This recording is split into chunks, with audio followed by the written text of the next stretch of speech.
और जो ज्ञान प्राप्त हुआ है तो बुद्ध के चेहरे की आभा ऐसी हो गई कि जैसे जैसे बुद्ध पास आ रहे इनकी ऐसी तैसी होती जा रही है पांचों की। बात नहीं करेंगे और बात करने को मरे जा रहे हैं अंदर से उसके बाद। अच्छा, बुद्ध में क्या मैग्नेटिक पावर रही है कि बुद्ध जिससे 10 मिनट बात कर ली, अगला वाक्य तो एक ही होता था, यही देखकर। रास्ते में जा रहे थे, एक बेचारी महिला जा रही थी, गणिका थी, गणिका मतलब वेश्या थी। 15-20 लड़के उसको परेशान कर रहे थे। बुद्ध ने वही उनको ज्ञान दिया आधे घंटे में, यही भिक्षुक हो गया। बुद्ध को लगा उन्हीं से मिलता हूं। पता किया कहां है, तो वो पांचों आजकल सारनाथ में थे। पांचों साथ ही जाते हैं हमेशा, सारनाथ में थे।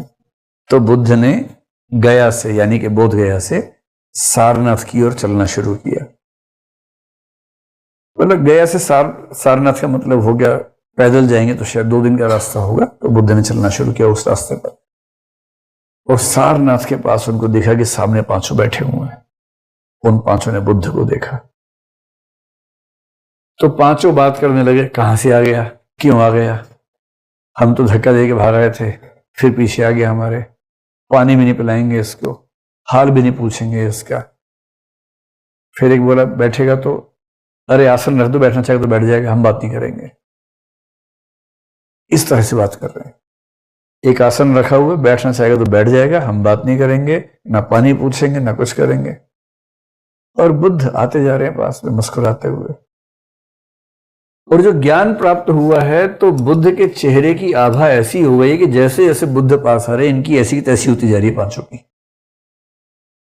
बात नहीं करेंगे और बात करने को मरे जा रहे हैं अंदर से उसके बाद। क्योंकि बुद्ध का ऐसा रूप है ज्ञान प्राप्ति के बाद।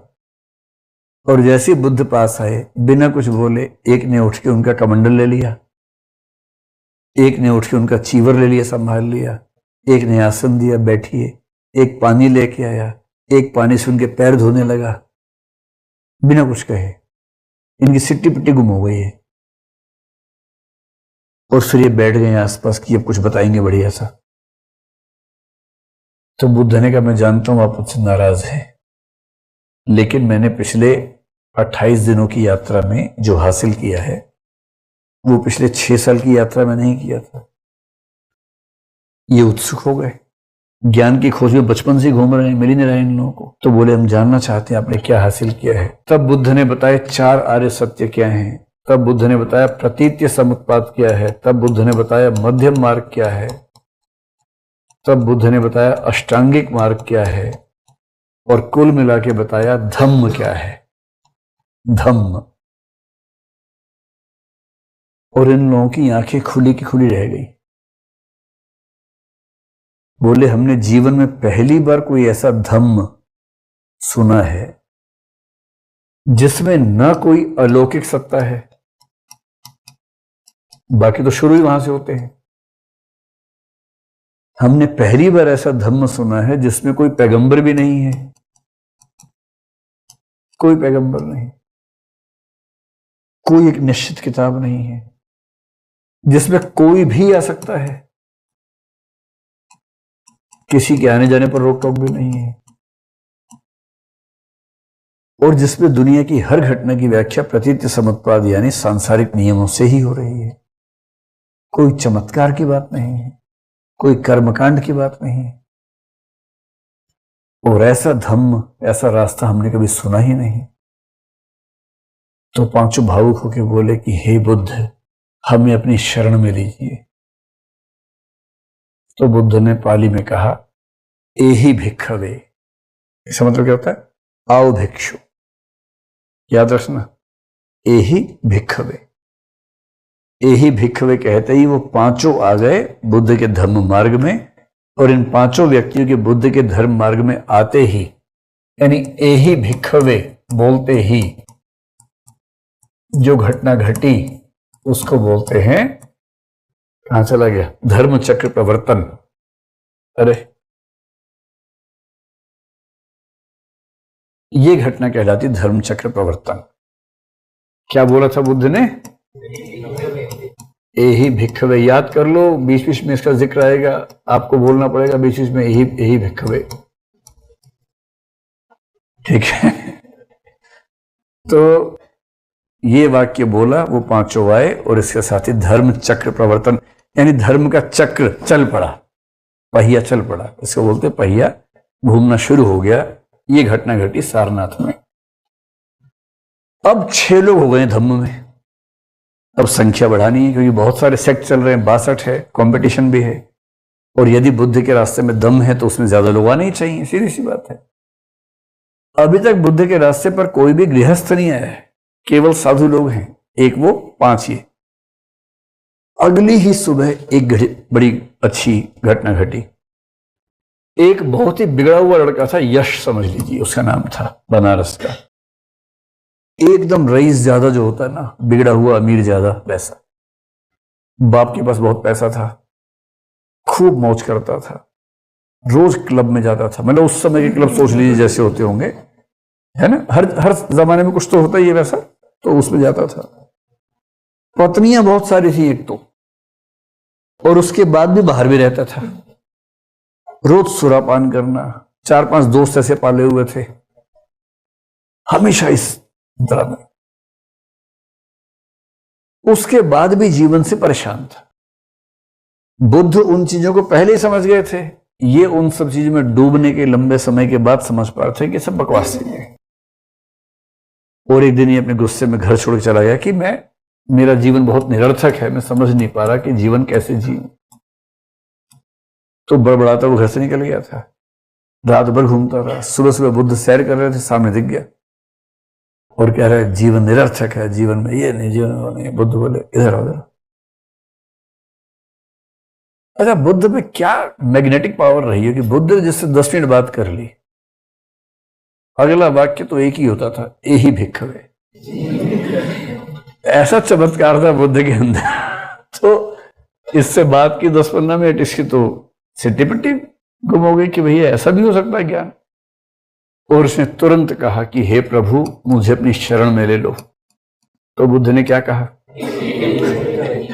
यही भिक्षुवे। तो 6ठा हो गया, वहां 7वां, और पहला ऐसा जो गृहस्थ है। अब इसके पिताजी जब रात भर नहीं आया लड़का, ये वैसे भी कमी आता था, लेकिन उस दिन पिताजी को लगा कि आज थोड़ा ज्यादा हो गया है। तो पिताजी घूमने निकले, ढूंढने निकले उसको। सुबह सुबह बुद्ध खड़े थे, तब तक ये भिक्षु बन चुका था। भिक्षु बनने का मतलब है कि बाल कट चुके थे और चीवर और वो भिक्षु वाले वेश में आ चुका था। अब बाप बुद्ध के पास आए कि जी हमारा बेटा मिलने रहा, आपने देखा है? बेटा साथ में खड़ा हुआ है, तो पहचान में नहीं आ रहा।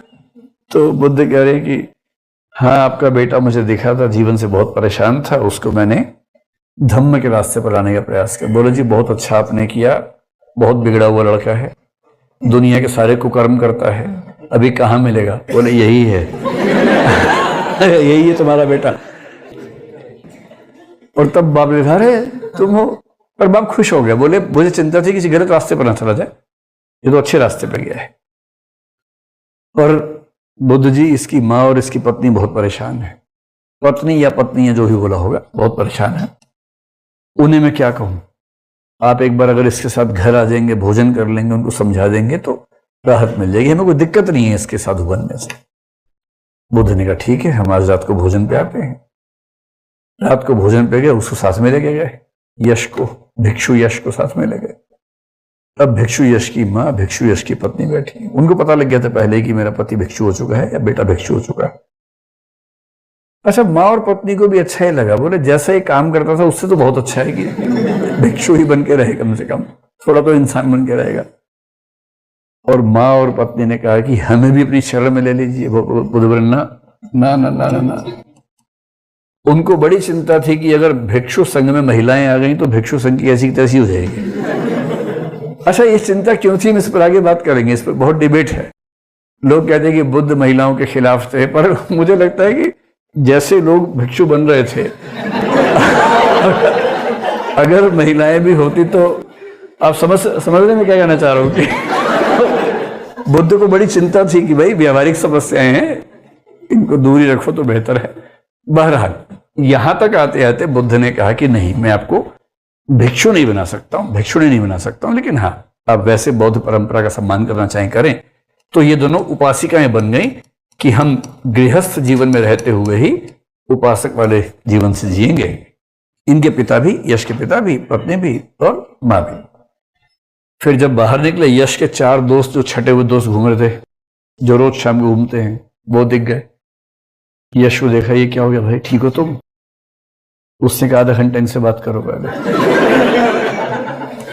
तो 4 दोस्तों ने आधा घंटा बात की। उसके बाद बुद्ध ने क्या कहा, यही भिक्खु, ये चारों भी आ गए।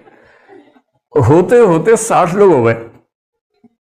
आप समझ रहे प्रभाव बुद्ध का, कि जिससे बात की वो होना ही है भिक्षु। उसके बाद 60 लोग हो गए। तो बुद्ध ने कहा देखो ऐसा है, अब इन 60 को ट्रेनिंग दे कि अब से आप भी किसी को भिक्षु बना सकते हैं, और मैं किसी बड़े मिशन पर जाना चाहता हूं, आप यहां का मोर्चा संभालिए, मैं जा रहा हूं बड़े मिशन पर। कौंडिन्य वगैरह से कहा तुम लोग थोड़ा ज्यादा ध्यान रखना, तुम्हारा अनुभव ज्यादा लंबा है, और किसी गलत व्यक्ति को मत लाना। और बुद्ध बोले अब मैं जा रहा हूं उरुवेला। उन्होंने कहा उरुवेला से तो आए थे, वहां क्यों जा रहे हो? बोले बाद में बताऊंगा, कुछ खास बात है, उरुवेला में कुछ करना है। और बुद्ध थे। रास्ते में भी 30-40 को बना लिया बनते। रास्ते में जा रहे थे, एक बेचारी महिला जा रही थी, गणिका थी। गणिका मतलब वेश्या थी। 15-20 लड़के उसको परेशान कर रहे थे। बुद्ध ने वही उनको ज्ञान दिया आधे घंटे में, यही भिक्षु हो गया। अब सोचो इन सबके भिक्षु संघ में अगर भिक्षुणियां भी होंगी, तो बुद्ध को व्यावहारिक समस्या समझ में आ रही थी, इसलिए उनको लग रहा था कि उससे ऐसा ना, एक तो कोई महिला समाज से आएगी, उसका पति, उसका परिवार नाराज होगा, दूसरा संघ में क्या स्थितियां बनेंगी। तो बुद्ध को एक प्रैक्टिकल विजडम ये थी कि इस चीज से बचना चाहिए। लेकिन बाद में वो समझे, उन्होंने परिवर्तन किया। क्या परिवर्तन किया, थोड़ी देर के बाद समझेंगे ही। बुद्ध उरुवेला क्यों गए? क्योंकि बुद्ध के दिमाग में एक उद्देश्य था। क्या उद्देश्य था? यह बुद्ध के जीवन की सबसे बड़ी चुनौती है। बाकी तो आधे घंटे में यही भिक्षु हो जाता था, यह मामला बड़ा मुश्किल था। 3 भाई थे, कश्यप बंधु या कश्यप बंधु, वाराणसी के थे। और वाराणसी के 3 भाइयों में से सबसे बड़े भाई ने सन्यास लिया, चला गया उरुवेला। बाकी दोनों बोले आप जा रहे भैया तो हम भी जाएंगे, तो वो दोनों भी आ गए। तो तीनों वहां जाके सन्यासी हो गए। जो बूढ़े वाला था उसका नाम था उरुवेल कश्यप या उरुवेल कश्यप। उरुवेला में था, नाम था उरुवेल कश्यप। जो दूसरे वाला था उसका नाम था नदी कश्यप, और तीसरे वाले का था गया कश्यप। गया में उरुवेला, उरुवेला में नदी, ऐसे याद कर लो। बुद्ध को पता लगा था कि उरुवेल कश्यप जो सबसे बड़ा वाला भाई है, सबसे बड़ा आक्रामक व्यक्ति वही है, और बुद्ध का रात दिन मजाक बनाता है। सबको कहता है कि वो तो पागल आदमी है, उसको क्या आता है, वो अरहत हो ही नहीं सकता, उसे तो ज्ञान ही नहीं है। इस तरह से उनके खिलाफ काफी बोलता था। तो बुद्ध का मन था कि सामने बैठ के शास्त्रार्थ हो ही जाए, क्या दिक्कत है, यहां आधा घंटा नहीं 8 घंटे लग जाएंगे, क्या हो जाएगा, पर यही भिक्षुवे करके मानूंगा मैं। तो बुद्ध एक दिन सीधे पहुंचे इनके आश्रम में, और बुद्ध ने कहा कि मैं आपके साथ बातचीत करना चाहता हूं। ये बोले क्या बातचीत करोगे, छोड़ो। बुद्ध ने कहा अच्छा एक काम कीजिए, मुझे रहने के लिए अपने आश्रम में स्थान दे दीजिए, थोड़ा सा आज की रात गुजार लूं। उरुवेल कश्यप बोला कि देखिए मैं आपको दे तो दूंगा, लेकिन एक व्यक्ति है जिसका नाम है मुचलिंद, और ये एक नाग राजा है। तो ये एक ऐसा दैत्य है जिसका यहां पर बहुत आतंक है। हम यह दिन में पूजा पाठ करते हैं, पूरे 1000 लोग साथ में रहते हैं। ये रात के समय आता है, और जो जो लोग अग्निहोत्री हैं उन सबके आश्रमों को नष्ट कर देता है, और कोई व्यक्ति मिल जाए तो उसको आग में ही जला देता है। इतना बड़ा आक्रांता है। अब शाम का समय है, हम सब जा रहे हैं, अगर आप रात को रुके तो वो आएगा और आपको आग में भस्म कर देगा। मैं नहीं चाहता कि मेरी वजह से आपका जीवन जाए, तो मेरी सलाह है कि आप यहां मत रुकिए। बुद्ध ने कहा कोई बात नहीं, मैं रुक जाता हूं, आप बस अनुमति दे दीजिए, अगर सुबह तक जिंदा रहा तो हम बात करेंगे। उसने कहा आपकी मर्जी है, मेरा काम था आपको चेतावनी देना, अगर आपने तय कर ही लिया है कि अग्नि में भस्म होना है जीते जी, तो आप रह लीजिए। रात को आया मुचलिंद नागराज, और ये बात उरुवेल को पता ही नहीं थी कि मुचलिंद नागराज पहले ही यही भिखवे हो चुका है। उसका पहले ही बुद्धम शरणम गच्छामि हो चुका था। वो आया रात को मारकाट मचाने के लिए, देखा बुद्ध को, अरे प्रणाम, आप कैसे आ गए, पैर छूने लगा। बुद्ध बोले तुम ये सब करते हो, शरारत ऐसे नहीं करते हैं, ठीक से रहा करो।